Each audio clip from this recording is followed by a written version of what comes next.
Welcome to our journey together, exploring the foundations of the Christian movement as Paul articulated these in writing to the church at Rome.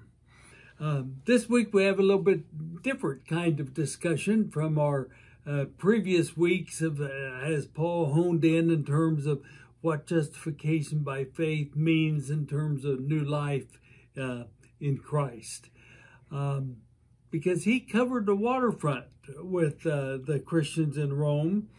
And this week, as we explore Romans 13, 1-7, it's very important to make the distinction between biblical study and reading the Bible. A distinction between biblical study and reading the Bible. Now, in biblical study, there are 5 questions that need to be asked as we study a passage. The first question is, what was the original situation when it was written? Secondly, what was originally written? Thirdly, what was the original meaning? Then fourth, what is a comparable situation today? And fifth, what is the meaning for today? Now, biblical reading is different than that. Biblical reading has 2 questions. The first one being, what was originally written? And secondly, what does it mean today? Well, the Bible reading and just reading the Bible can lead to many misinterpretations because the original situation and the original meaning can be overlooked and ignored. And such is the case with Romans 13, 1-7. Let me just read the first verse. It reads like this: "Let every person be subject to the governing authorities, for there is no authority except from God, and those that exist have been instituted by God." Well, biblical reading simply means that it's perfectly clear we must be subject to governing authorities in every circumstance. But biblical study requires us to go a little bit deeper, beginning with the question, what was the original situation in 60 AD? And that is a bit of fascinating history. For in 60 AD, the Zealot Party, Z-E-A-L-O-T, the Zealot Party in the Jewish community had existed for nearly 200 years. The goal of this party was to establish Jewish autonomy throughout the Roman world. They didn't want to be ruled by any governing authority. This party had participated in tax protests. They had participated in riots in Rome and Alexandria, the 2 major cities of the Roman Empire. They had led protests against emperors, and they had led protests against the head of the state in Palestine, a person by the name of Pontius Pilate. Now, less than a decade before Paul wrote his letter to the Romans, the Emperor Claudius had expelled the Jews from Rome. See, Jews can't live here.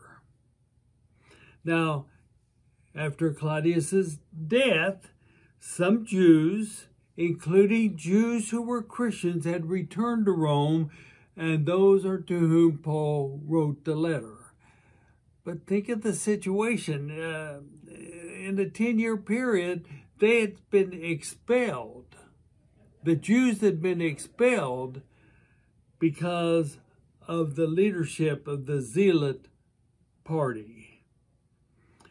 Now, less than a decade after Paul's letter was written, the Jewish zealots instituted a major war against the Roman Empire occupation of Palestine.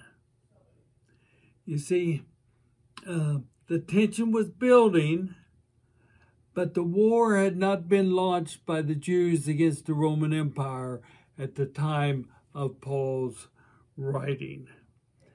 Now, it's important to remember those of us who were a part of our journey, 18 months ago when we were discussing the message of the Old Testament preachers, the prophets.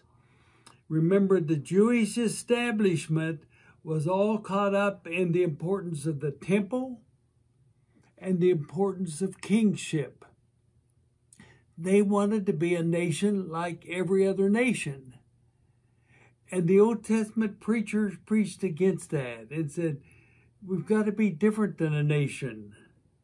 And indeed, they came down and finally the prophet Isaiah and others talked about being a movement for good within a culture, within a society, rather than establishing kingship to be a nation like all other nations. And of course, Isaiah's understanding was that that the Jewish community need to be a servant people within governmental structures rather than a government in and of itself. The Zealots were hanging on to the goal of the Jewish establishment by warring against the empire.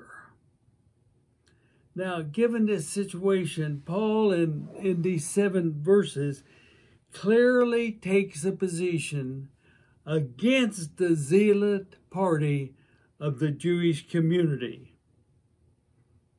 Paul desires clearly to distinguish between the Christian movement and the Zealot party of Judaism. And he does this by stating clearly 4 principles.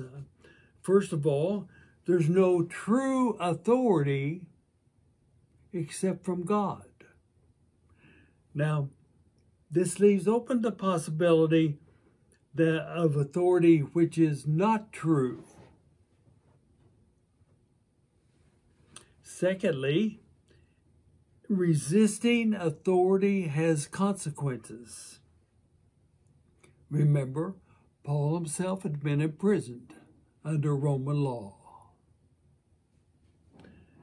Thirdly, true authority is not a terror to goodness, it is a terror to evil. Now, this gives us a clue to what determines true authority is whether or not it is a terror to goodness or a terror to evil. And finally, 4, Christians must be willing to be subject to true authority by paying taxes, showing respect, and showing honor. Now, you see, Paul does not cast a final judgment whether the Roman government is true authority, is good or bad. He does offer a standard by which that can be determined. And that standard is an authority, a government, a terror to goodness or a terror to evil? If it's a terror to evil, it's not true. If it's a terror to goodness, it's not true. if it's a terror to evil, it is true authority from Paul's perspective from God. Now, Paul didn't cast that final judgment call, but he gave us a standard. Secondly, he did cast a final judgment call in not siding with the goal of the zealot party to establish a Jewish nation in Palestine. So what was originally written meant, first of all, Paul gave us a standard, but did not cast a final judgment concerning Rome. Secondly, he did cast a final judgment on the Christian movement will not be identified with the goal of the zealot party of Judaism. Now, in a previous letter, the letter of 1 Peter, Paul had made it clear that he, as a Christian, was a Roman citizen and did not consider citizenship incompatible with faithfulness. Romans was written in 60 A.D. If Paul would have lived 30 years later, when the Roman Emperor had claimed to be divine and you were to put the mark of the beast on your forehead to say, yes, the emperor is divine, Paul's message would have been different. It would have been probably quite similar to the message of John of Patmos as he wrote the book of Revelation, that indeed the Roman Empire was evil because it was a terror to goodness. You see how important Paul's standard became for John of Patmos. But Paul didn't live in 90 A.D. He lived in 60 A.D., which reinforces the importance of the first question in biblical study. What was the original situation? Paul's message was to separate the Christian movement from the zealot party and the Jewish community, and to make it clear that the Christian movement was not for the purpose of establishing nationhood, but rather being a servant community within nations, transforming culture and authorities, not being against them. Recall our lesson of 3 weeks ago, and may I read again Romans 12:2. Do not be conformed to this world, but be transformed by the renewal of your mind. Indeed, the Christian movement, according to Paul, was to be a transforming element within nations, within culture, rather than a nation in and of itself. I think probably the first verse of a great hymn would be helpful in terms of this last emphasis. It's "This Is My Song," hymn number 437. It reads like this. This is my song, O God of all the nations, a song of peace for lands afar and mine. This is my home, my country, where my heart is. Here are my hopes, my dreams, my holy shrine. But other hearts in other nations are beating with hopes and dreams as true and high as mine. That's what Paul was all about in 60 A.D. This text offers some interesting perspectives for our thought and our discussion, and maybe these will help us get started on our own journey.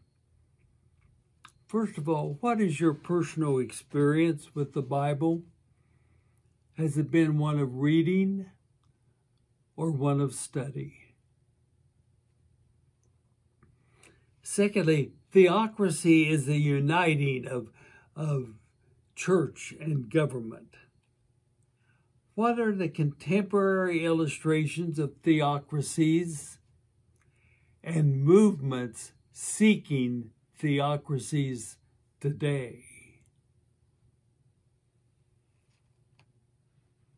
Finally, how is Paul's understanding helpful for Christians today in the United States as our Constitution affirms the separation of church and state?